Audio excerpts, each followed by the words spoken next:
Que peut faire Israël ce soir? Écoutez, ce que fait Israël déjà ce soir, c'est de se ressaisir, c'est de dépasser cet état de choc terrible dans lequel tous les observateurs l'ont trouvé hier. Moi, je suis dans le sud d'Israël, je suis à Sderot, à Ashkelon depuis hier soir, où je viens d'arriver à Tel Aviv. Et en effet, depuis hier soir, la situation a déjà changé.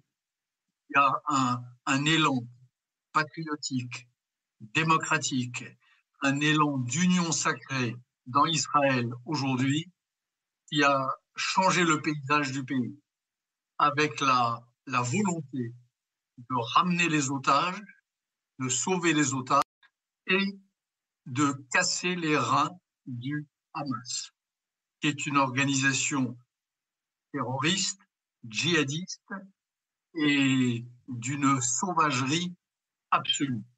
Et cette histoire d'enfants otages, vous savez, la manière dont on traite les enfants, c'est un indicateur des tyrannies. Vous en avez un exemple en Ukraine avec Poutine.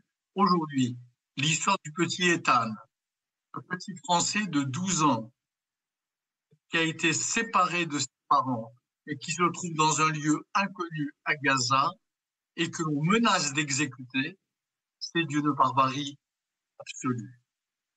Bernard-Henri Lévy, vous dites qu'il faut effectivement, c'est votre expression, casser les reins du Hamas. Comment faire cela? Comment riposter pour Israël sans précisément risquer la vie de ses otages et notamment de ses enfants qui sont encore otages ce soir? Il y a un choix cornélien ou biblique en Israël aujourd'hui. Il y a deux impératifs. Chaque vie est sacrée, et en particulier une vie d'enfant. Et en même temps, on ne peut pas laisser une organisation comme le Hamas menacer l'État d'Israël comme il le fait régulièrement depuis des années et des années. Donc c'est vrai qu'il y a cette double injonction. Et chaque Israélien aujourd'hui, qu'il soit de gauche ou qu'il soit de droite, qu'il soit religieux ou qu'il soit laïque, il est hanté par cette question que vous posez.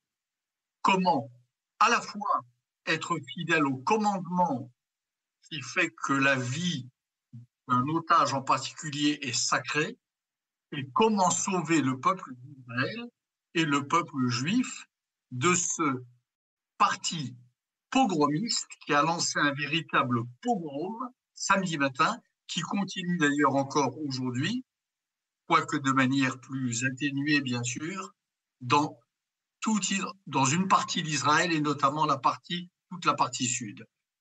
Et moi, j'ai rencontré depuis hier soir des Israéliens qui savent qu'il y a là un débat terrible, mais qui sont bien décidés à l'arbitrer.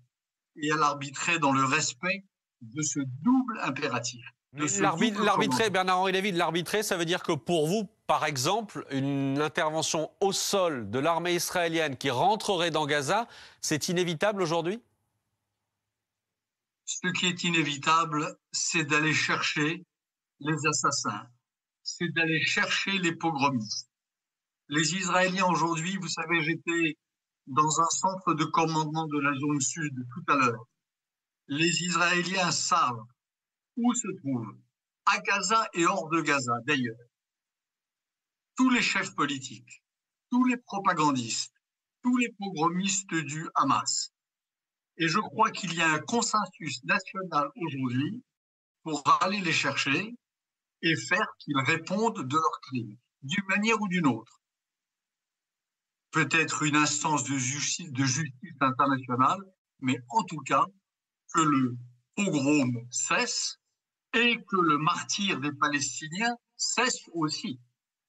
Parce que les Palestiniens de Gaza, vous savez, s'ils sont prisonniers, c'est d'abord prisonniers du Hamas qui les tyrannise, qui les moindre soupçon de dissension ou de collaboration, entre guillemets, avec les partis palestiniens adverses ou avec Israël. Donc aujourd'hui, il y a, je crois, cette décision, cette résolution. Israël pense, me semble-t-il, les Israéliens pensent qu'ils ont trop longtemps joué la carte du compromis. Ils ont trop longtemps pensé qu'ils pouvaient s'accorder du Hamas, lui faire confiance. Aujourd'hui, ils savent qu'une ligne rouge a été franchie. Ce qui s'est passé depuis samedi matin, c'est les enfants enlevés, ces femmes dénudées, ensanglantées, maltraitées, mises dans des pick-up, emmenées dans des lieux inconnus, ces officiers kidnappés.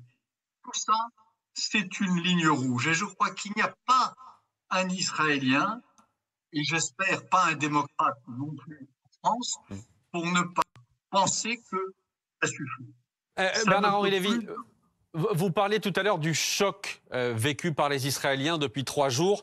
Dans les témoignages qui nous parviennent, il y a le choc, il y a aussi de la colère et de l'incompréhension. Beaucoup d'Israéliens se demandent comment est-ce que cette opération, cette attaque terroriste du Hamas a pu ne serait-ce qu'avoir lieu. 1000 hommes coordonnés qui arrivent comme ça, qui débarquent comme ça sur le territoire israélien. Est-ce que vous avez aussi ressenti ça, de l'incompréhension et peut-être même de la colère face à ce que certains décrivent comme de l'aveuglement de la part du pouvoir israélien et des services de renseignement israéliens qui n'ont pas vu venir cette attaque terroriste?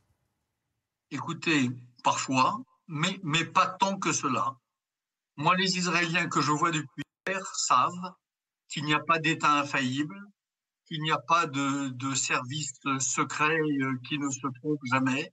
Ils savent qu'ils ont eu face à eux pour préparer cette opération des forces extrêmement puissantes, bien plus puissantes que le Hamas.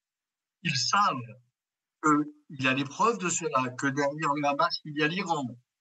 Il y a peut-être encore d'autres pays que l'Iran. Et en effet, ils savent que cette faille d'intelligence a eu lieu. Et ça arrive dans tout pays démocratique. Vous savez, il n'y a que le pays totalitaire dont les services secrets sont infaillibles. Mais la vraie question que se posent aujourd'hui les Israéliens, c'est pas celle-là. C'est pas comment ça a pu arriver. C'est comment sauver les otages et comment faire que ça ne se reproduise plus. Et, pardon, mais autre chose, moi, qui m'a tellement frappé depuis 24 heures que je suis ici, c'est les actes d'héroïsme des Israéliens. J'ai vu et j'ai entendu tant d'histoires d'un père qui constitue un père réservé, qui constitue une petite unité pour aller chercher son fils prisonnier. Une histoire d'un père de famille âgé qui est dans un abri. Il y a un terroriste derrière la porte qui essaie de la forcer. Il bloque la porte, il s'arc-boute, il fait une sorte de bras de fer à travers la porte qui ferme mal et il tient en respect des djihadistes. Je n'ai cessé d'entendre des histoires belles de ce genre, c'est-à-dire des histoires d'hommes et de femmes dont le vrai souci aujourd'hui, c'est comment sauver les vies, comment faire qu'il n'y ait pas plus de morts. C'est ça la vraie conversation aujourd'hui en Israël. Merci beaucoup. Merci Bernard-Henri Lévy d'avoir été en duplex ce soir en direct de Tel Aviv